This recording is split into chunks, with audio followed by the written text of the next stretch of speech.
Why falsehoods travel faster, the facts versus emotion gap. We wanted to begin this video with the well-known line attributed to Mark Twain: "A lie can travel halfway around the world while the truth is putting on its shoes," a phrase endlessly quoted by journalists and commentators, especially during the COVID-19 pandemic, as a shorthand for how disinformation spreads.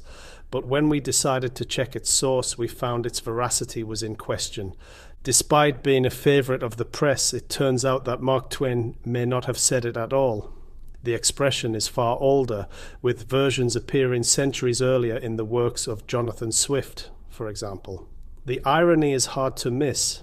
In trying to illustrate the dangers of misinformation, journalists have themselves uncritically repeated a misattributed quote, unknowingly demonstrating the very problem they were attempting to critique.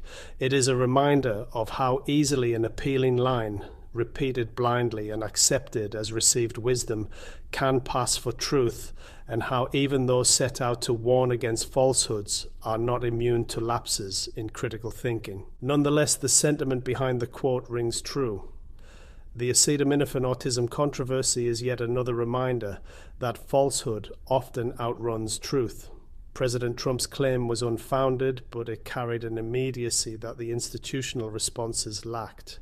To understand why, we need to consider the knowledge gap, how misinformation closes it, falsely but persuasively, while scientific institutions often leave it open with caveats and hedging. The questions here are: why does false information spread so quickly? Why does it stick? Why does it outrun information from official sources? The emotional efficiency of misinformation. Misinformation resonates because it is emotionally efficient. Fear. Autism was framed as a dire threat to unborn children. Certainty. The causal link was presented as fact, without qualifications. Identity. The tough-it-out line appealed to cultural ideals of maternal stoicism and sacrifice. In communication terms, Trump narrowed the gap between expert and lay knowledge not by teaching science, but by giving people a story they could understand and repeat. The narrative was wrong, but it was easy. It offered clarity where scientific messaging offered only complexity, the cautious inefficiency of scientific messaging. By contrast, institutional responses showed the opposite traits. Caveats.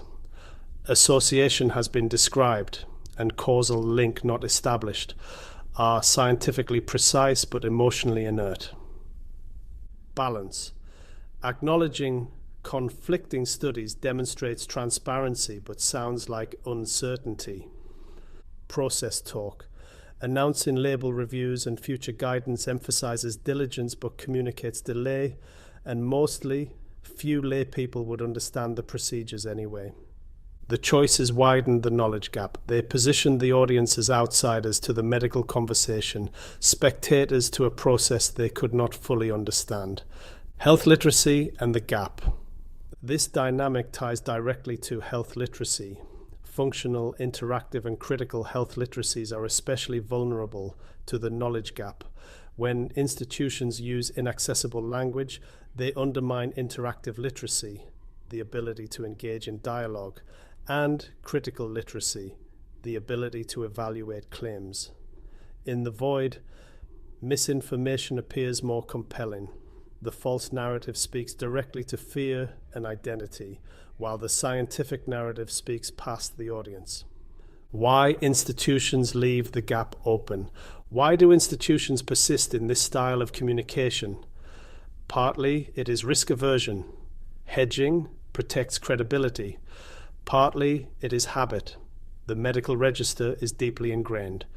And partly, it is posturing. Word salads make a person sound clever, after all. But all of this is a choice.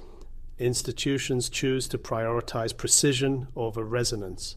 By doing this, they choose to leave the gap open. In moments of controversy, that choice has consequences. People prefer what resonates and not necessarily what is accurate. The role of commentators and individual clinicians. Not all voices faltered. Some clinicians and science communicators succeeded in communicating well. Plain statements. There is no link between Tylenol and autism. Empathetic framing. We know this claim is frightening, but untreated fever is more dangerous. Please treat it. Narrative countering. Recasting courage as care. Protect your baby by protecting yourself. These messages combined accuracy with emotional accessibility. They closed the gap by speaking in the audience's register without sacrificing truth. Their success highlights the shortcomings of institutional responses that did not. Misinformation as a gap filler. The acetaminophen controversy illustrates a broader principle. Misinformation thrives not just because it is false, but because it fills the silence left by institutions. When science speaks too cautiously, it creates space for simple, emotional answers. False information travels faster because it answers the emotional question, while science lingers on the technical one. Populism narrows the knowledge gap with feeling, while science widens it with caution towards better practice. Closing the gap requires institutions to 1. Lead with clarity. Begin with the conclusion and not with the caveat. 2. Pair facts with feeling. Recognize fear, identity, and moral resonance as legitimate elements of communication. 3. Invest in literacy. Support patient-friendly resources that strengthen function, interactive and critical health literacy. 4. Counter narratives, not just facts. Challenge the emotional appeal of false information, not only its technical accuracy. False information travels faster than truth, not because the public prefers lies, but because institutions too often choose to leave the knowledge gap wide open. Populist rhetoric closes the gap, albeit falsely, by speaking and feeling. It gives people a taste of what they want to hear. Scientific institutions widen it with hedging and process talk. The lesson is that communication must be judged by accessibility and not just accuracy. If institutions want truth to catch up with false information, they must learn to close the knowledge gap themselves by speaking in ways that resonate with both the mind and the heart. Thank you for listening. Originally written by Mark Gibson, Leeds, United Kingdom, September 2025.